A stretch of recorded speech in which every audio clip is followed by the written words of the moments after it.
Santa Maria de Ovila was founded by Alfonso VIII, King of Castile. It was destined to be a rather significant abbey because the original church was a Romanesque church, and the chapter house is quite elegant, quite artistic, quite elaborate. Monks did continue in the monastery, living there to about 1830. It was closed, it went into private hands, and about 100 years later, it was purchased by William Randolph Hearst and dismantled and brought to the United States. We initially contacted Ken Grossman of Sierra Nevada in the context of this medieval Cistercian chapter house that we have acquired and are restoring. I think it's a kind of natural that we would look towards beer, and especially since the monasteries in Europe, in Belgium, and the Netherlands are in beer making, so it's a kind of part of a family tradition. We were contacted by New Clairvaux to get involved in a project, possibly work with them on brewing a beer, then generate some funds for their chapter house rebuilding. For us, we've got a neighbor just down the road.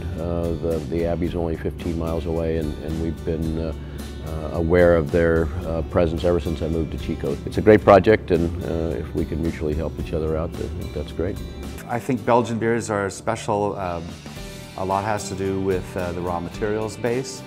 The yeasts, I think, are particularly special in them. They're not really a hop-fronted beer like we're used to making here at Sierra Nevada. And so the yeast and the nuances of the flavors and aromas given off by the yeast, I think, are very, very critical in combination with the special raw materials they use, particularly some of the types of sugars, both rock-type sugars and syrups. My trip to Belgium was another one of the great adventures of my life. We went to a number of different breweries. We went to, I believe, 5 of the Trappist breweries.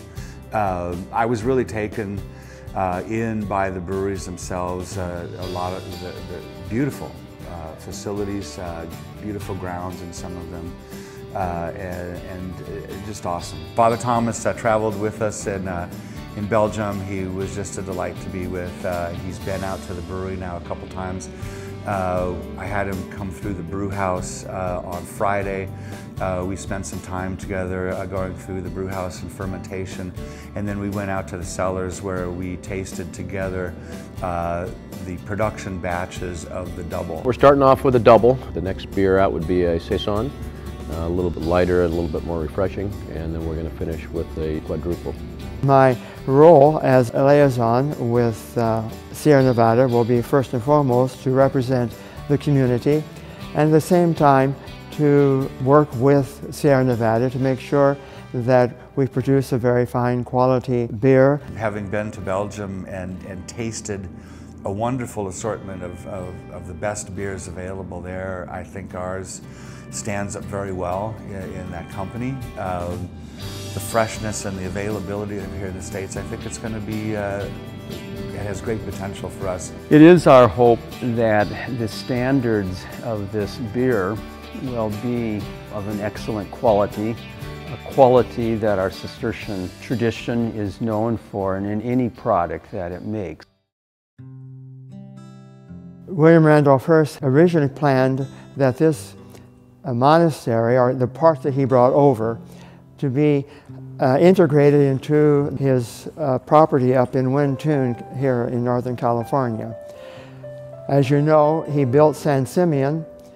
He desired to make Wintun perhaps even a bit larger. This monastery was to be an integral part of that complex. We acquired the stones actually in 1994. The city awarded the stones to us, and we felt that was very appropriate because the stones, as it were, had been Cistercian stones, and that they should be given back to a Cistercian monastery. It just seemed to be very symbolic. So once the stones were up here at Vina, we proceeded simply to start in a very elementary way with stage 1, just laying the stones out on the ground, trying to match what goes where. When this project is completed, the monks will be using this chapter house as it was originally intended.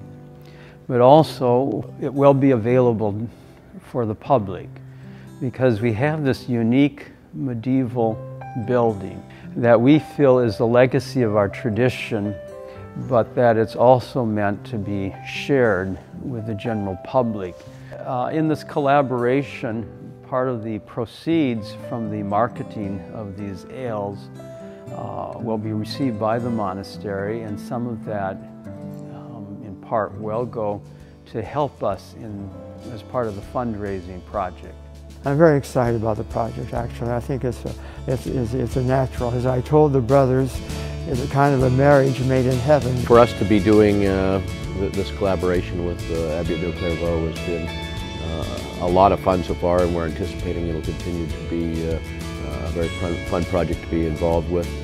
Working with the monks has been great. I really hadn't spent much time with any monks up until us starting this project, and we've gotten along very well, and it's been I think a great relationship so far, and we're anticipating that we'll continue to enjoy working with each other and have fun at this, and hopefully we'll raise some funds to help with the chapter house reconstruction.